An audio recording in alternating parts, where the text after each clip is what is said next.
ವಿದ್ಯಾರ್ಥಿಗಳ ಕಲಿಕೆ ಹಾಗೂ ಹೊಸದಾದ ಜೀವನ ಕೌಶಲ್ಯವನ್ನು ಹೊಂದಲು ಸಂತೋಷಕೂಟ ಸಮಾರಂಭ ಕಾರ್ಯಕ್ರಮಗಳನ್ನು ಶಾಲೆಯಲ್ಲಿ ಏರ್ಪಡಿಸಲಾಯಿತು. ಪಾವಗಡ ತಾಲೂಕಿನ ಸಿಕೆಪುರ ಗ್ರಾಮ ಪಂಚಾಯತ್ ವ್ಯಾಪ್ತಿಯ ಮುಂಭಾಗದಲ್ಲಿ ಸರ್ಕಾರಿ ಹಿರಿಯ ಪ್ರಾಥಮಿಕ ಪಾಠಶಾಲೆಯ ಆವರಣದಲ್ಲಿ ಕ್ಷೇತ್ರ ಶಿಕ್ಷಣ ಇಲಾಖೆ ಹಾಗೂ ಕ್ಷೇತ್ರ ಸಂಪನ್ಮೂಲ ಸಮನ್ವಯ ಅಧಿಕಾರಿಗಳ ಇಲಾಖೆಯ ವತಿಯಿಂದ ಏರ್ಪಡಿಸಿದ 2023-24ನೇ ಸಾಲಿನ ಸಿಕೆಪುರ ಕ್ಲಸ್ಟರ್ ಮಟ್ಟದ ಸಂತೋಷಕೂಟ ಸಮಾರಂಭ ಹಾಗೂ ಕಲೋತ್ಸವ ಬಹಳ ಅದ್ದೂರಿಯಾಗಿ ನಡೆಯಿತು. ಸಿಕೆಪುರ ಕ್ಲಸ್ಟರ್ ಸಿಆರ್ಪಿಯಾದ ಮೂರ್ತಿ ಇವರು ಕಾರ್ಯಕ್ರಮವನ್ನು ಉದ್ದೇಶಿಸಿ ಮಾತನಾಡಿ, ಹಿಂದಿನ ಮಕ್ಕಳೇ ನಾಳಿನ ಪ್ರಜೆಗಳು. ನಿಮ್ಮ ಮುಂದಿನ ಜೀವನವನ್ನು ರೂಪಿಸೋಕೆ ಪ್ರಾಥಮಿಕ ಶಿಕ್ಷಣ ಒಂದು ಅಡಿಗಲ್ಲು.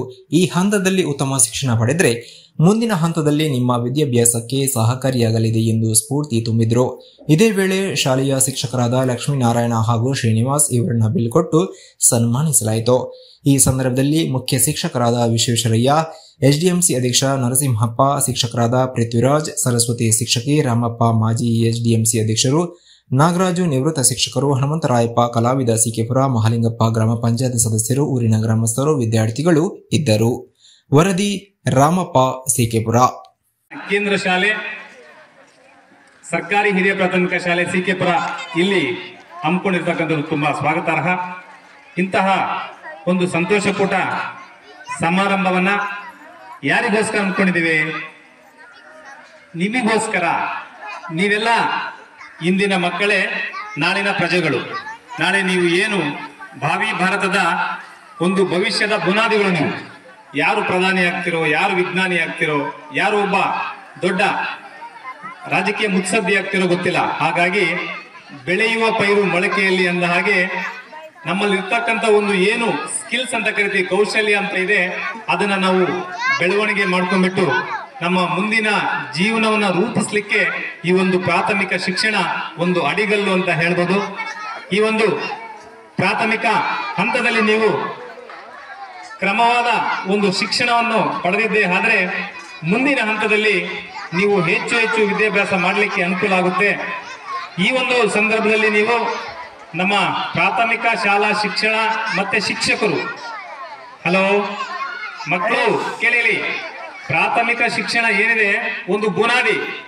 ಈಗ ಒಂದು ಗೋಡೆಯನ್ನ ಕಟ್ಟಲಿಕ್ಕೆ ನಮಗೆ ಬುನಾದಿ ಎಷ್ಟು ಮುಖ್ಯ, ಅದೇ ರೀತಿ ಶಿಕ್ಷಣದ ಪ್ರಥಮ ಮೆಟ್ಟಿಲು, ಪ್ರಥಮ ಅಡಿಗಲ್ಲು ಅಂದ್ರೆ ಪ್ರಾಥಮಿಕ ಶಿಕ್ಷಣ.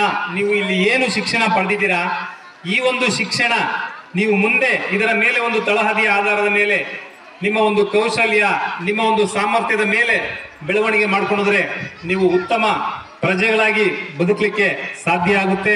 ನಮ್ಮ ಬದುಕನ್ನ ಕಟ್ಕೊಳ್ಳಿಕ್ಕೆ ಮತ್ತೆ ನಮ್ಮ ಭದ್ರವಾಗಿರ್ತಕ್ಕಂಥ ಒಂದು ಭವಿಷ್ಯವನ್ನ ರೂಪಿಸ್ಲಿಕ್ಕೆ ಇದು ಒಂದು ತುಂಬಾ ಪ್ರಾಮಾಣಿಕ ಒಂದು ನಿಮ್ಮ ಸಾಧನೆ ಅಂತ ಹೇಳಿದ್ರೆ ತಪ್ಪಾಗಲಾರದು. ಇನ್ನೊಂದು ವಿಚಾರ ಹೇಳ್ಬೇಕು ಅಂತಂದ್ರೆ, ನಮ್ಮ ಈ ಒಂದು ಶಾಲೆಯಲ್ಲಿ ಎಲ್ರಿಗೂ ಮಾಡ್ತಕ್ಕಂಥದ್ದು ಒಂದೇ ಪಾಠ, ಕರೆಕ್ಟಾ? ರೀತಿಯಲ್ಲಿ ಓದ್ತಕ್ಕಂಥ ಮಕ್ಕಳು ಇದ್ದೀರಾ, ತೀರಾ ಕೆಳ ಹಂತದಲ್ಲಿ ಓದ್ತಕ್ಕಂಥ ಮಕ್ಕಳು ಇದ್ದೀರಾ. ಆದ್ರೆ ಇಲ್ಲಿ ಏನಾಗಿದೆ, ಪೋಷಕರು, ಶಿಕ್ಷಕರು, ಬಾಲಕರು ಅಂದ್ರೆ ಇದು ಶಿಕ್ಷಣ ಅಂತಕ್ಕಂಥದ್ದು ಟ್ರಯಾಂಗ್ಯುಲರ್ ಪ್ರೋಸೆಸ್. ಇಲ್ಲಿ ಒಂದು ಕೈಯಿಂದ ಚಪ್ಪಾಳೆ ಹೊಡಲಿಕ್ಕೆ ಸಾಧ್ಯನಾ?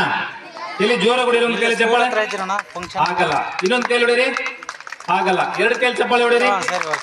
S, very good. ಇಲ್ಲಿ ಏನಾಗಿದೆ ಅಂದ್ರೆ ಬರೀ ಮೇಷ್ಟ್ರೊಬ್ಬರೇ ಪಾಠ ಮಾಡೋದು, ಮೇಷ್ಟ್ರೊಬ್ಬರೇ ಹೇಳ್ಕೊಡ್ತಕ್ಕಂಥದ್ದು, ಮೇಷ್ಟ್ರೊಬ್ಬರೇ ಮಾರ್ಗದರ್ಶನ ಕೊಡ್ತಕ್ಕಂಥದ್ದು ಅನ್ನೋದು ತಪ್ಪು. ಅದರ ಜೊತೆಯಲ್ಲಿ ಪೋಷಕರು ಮನೆಯಲ್ಲಿ, ಈಗ ಮಕ್ಕಳು ಸ್ಕೂಲಿಗೆ ಬಂದ್ರೆ ಬೆಳಗ್ಗೆ 10 ಗಂಟೆಯಿಂದ 5 ಗಂಟೆವರೆಗೂ ನಮ್ಮ ಅಧೀನದಲ್ಲಿರ್ತಾರೆ. ಉಳಿದ ಮಿಕ್ಕೆಲ್ಲ ಒಂದು 17-18 ಗಂಟೆಗಳ ಕಾಲ ನಮ್ಮ ಪೋಷಕರ ಹಿಡಿತದಲ್ಲಿ ಮಕ್ಕಳು ಇರ್ತಾರೆ. ನೀವೇನು ಮಾಡೋಬೇಕಾಗಿಲ್ಲ, ನೀವು ಮಾಡ್ಬೇಕಾಗಿರೋದು ಇಷ್ಟೇನೆ. ಸ್ಕೂಲಲ್ಲಿ ಮಾಸ್ಟರ್ ಏನ್ ಮಾಡಿದಾರೆ, ಮಿಸ್ ಅವ್ರು ಏನ್ ಹೇಳಿದ್ದಾರೆ ಅದನ್ನ ಒಂದ್ಸರಿ ಚೆಕ್ ಮಾಡ್ಕೊಳ್ಳಿ, ಅಥವಾ ಅವ್ರ ಕಡೆ ಸ್ವಲ್ಪ ವೈಯಕ್ತಿಕ ಗಮನ ಹರಿಸಿ. ನಮಗೂ ಕೆಲಸ ಕಾರ್ಯಗಳಿರುತ್ತೆ ಅಂತ ನೀವು ಹೇಳ್ಬೋದು ಪೋಷಕರು. ಏನೇ ಕೆಲಸ ಕಾರ್ಯಗಳಿದ್ರೂ ಸಮೇತ ನಮ್ಮ ಮಕ್ಕಳು ನಮ್ಮ ಜವಾಬ್ದಾರಿ. ಸೊ ಹಾಗಾಗಿ ಶಾಲೆಯಿಂದ ಬಂದ ತಕ್ಷಣ ಮಕ್ಕಳನ್ನ ವಿಚಾರಿಸ್ತಕ್ಕಂಥದ್ದು, ಮೇಲ್ವಿಚಾರಣೆ ಮಾಡ್ತಕ್ಕಂಥದ್ದು ಅಥವಾ ಸೂಪರ್ವಿಷನ್ ಅಂತ ಹೇಳ್ತೀವಿ, ಆ ಸೂಪರ್ವಿಷನ್ ಮಾಡ್ತಕ್ಕಂಥದ್ದು ತುಂಬಾ ಮುಖ್ಯ. ಇಲ್ಲಿ ಇರ್ತಕ್ಕಂಥ ಒಂದು ಗ್ರಾಮಸ್ಥರು, ಒಂದು ಪೋಷಕರು ತುಂಬಾ ಸಹಕಾರವನ್ನ ಕೊಟ್ಟಿದ್ದಾರೆ ಅಂತೇಳಿ ನಮ್ಮ PT ಸರ್ ಸುಮಾರು 9-10 ವರ್ಷಗಳ ಕಾಲ ಕೆಲಸ ಮಾಡಿದ್ದಾರೆ. ಅವರು ತಮ್ಮ ಅನುಭವವನ್ನು ಹಂಚ್ಕೊಂಡಿದ್ದಾರೆ. ಅದೇ ರೀತಿ ನಮ್ಮ ಶ್ರೀನಿವಾಸ್ ಸರ್ ಅವರು ಪೆರೇಸನರಿಂದ ಗುಲ್ಬರ್ಗದಿಂದ ಬಂದು ತಮ್ಮ ಅನುಭವವನ್ನು ಇಲ್ಲಿ ಹಂಚ್ಕೊಂಡಿದ್ದಾರೆ. ಒಳ್ಳೆ ಸಹಕಾರ ಇದೆ, ಇಲ್ಲಿ ಒಳ್ಳೆ ಶಿಕ್ಷಕರಿದ್ದಾರೆ, ಬಳಸ್ಕೊಳ್ತಕ್ಕಂಥದ್ದು ನಮಗೆ ಬೇಕಾಗಿದೆ. ಈಗ ಒಂದು ಗೋಧಿ ಹಿಟ್ಟನ್ನ ಕಲಿಸ್ತೀವಿ, ಮುದ್ದೆಯನ್ನ ಮಾಡ್ತೀವಿ, ಅದನ್ನ ರೌಂಡ್ ಆಗಿರೋ ಚಪಾತಿ ಆದ್ರೂ ಮಾಡ್ಬೋದು, ಟ್ರಯಾಂಗಲ್ ಇರೋ ತ್ರಿಭುಜದ ಟೈಪ್ ಒಂದು ತ್ರಿಭುಜ ಆದ್ರೂ ಮಾಡ್ಬೋದು, ಒಂದು ಚೌಕ ಆದ್ರೂ ಮಾಡ್ಬೋದು. ಅದನ್ನ ಬಳಸ್ಕೊಳ್ತಕ್ಕಂತ ರೀತಿ ಯಾರಿಗೆ ಗೊತ್ತಿರ್ಬೇಕು?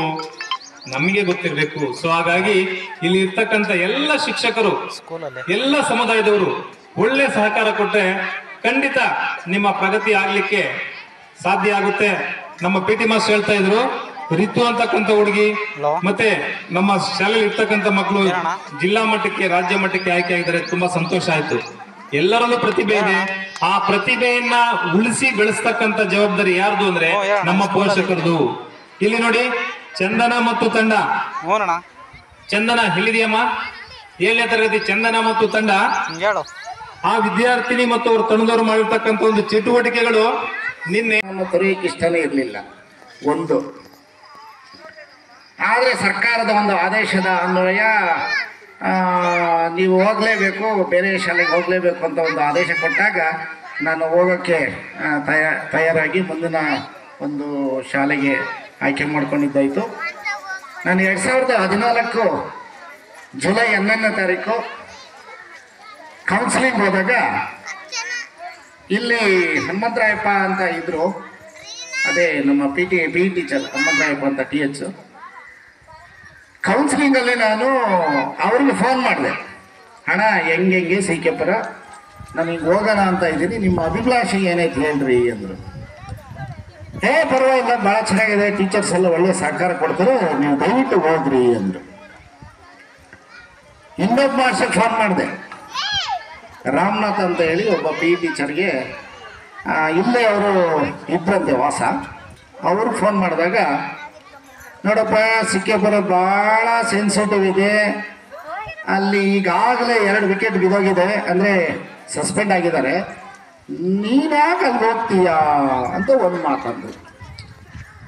ಮತ್ತೆ ಇಲ್ಲಿನ ಮುಖ್ಯ ಗುರುಗಳಾದಂಥ ಭಾಸ್ಕರ್ ಸರ್ ಇದ್ದರು, ಅವರಿಗೆ ಫೋನ್ ಮಾಡಿದಾಗ ಅವರು ಒಂದೇ ಮಾತಂದ್ರು, ಕೆಲಸ ಮಾಡೋರಿಗೆ ಊರು ಮಾತ್ರ ಭಾಳ ಚೆನ್ನಾಗೈತೆ, ನಾವೆಲ್ಲ ಸಪೋರ್ಟ್ ಕೊಡ್ತೀವಿ, ನೀ ಬಾರಪ್ಪ ಅಂದರು.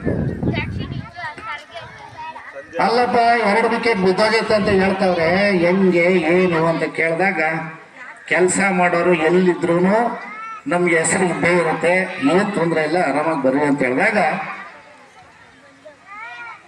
ಧೈರ್ಯ ಮಾಡಿಬಿಟ್ಟು ನಾನೇನು ಮಾಡಿದೆ, ಸಿಕೆಪುರ ತಗೊಂಡೆ. ಸಿಕೆಪುರ ತಗೊಂಡು ಇಲ್ಲಿನ ಜನಗಳ ಒಂದು ಬಾಂಧವ್ಯ, ಆತ್ಮೀಯತೆ, ಶಿಕ್ಷಕರ ಒಂದು ಹೊಂದಾಣಿಕೆ ಭಾಳ ಚೆನ್ನಾಗಿತ್ತು ನನಗೆ. ಇರೋವರೆಗೂ ಸುಮಾರು 9 ವರ್ಷಗಳ ಕಾಲ ಈ ಊರನ್ನ ಕೆಲಸ ಮಾಡಿದ್ದೀನಿ. ಭಾಳ ಚೆನ್ನಾಗೇ ಐತೆ, ಚೆನ್ನಾಗಿ ನೋಡ್ಕೊಂಡ್ರು, ಚೆನ್ನಾಗಿ ವ್ಯವಸ್ಥಿತವಾಗಿ ನನ್ನ ಮಕ್ಕಳು ನನಗೆ ಸಪೋರ್ಟ್ ಕೊಟ್ಟರು. ಒಳ್ಳೆ ಉನ್ನತ ಒಂದು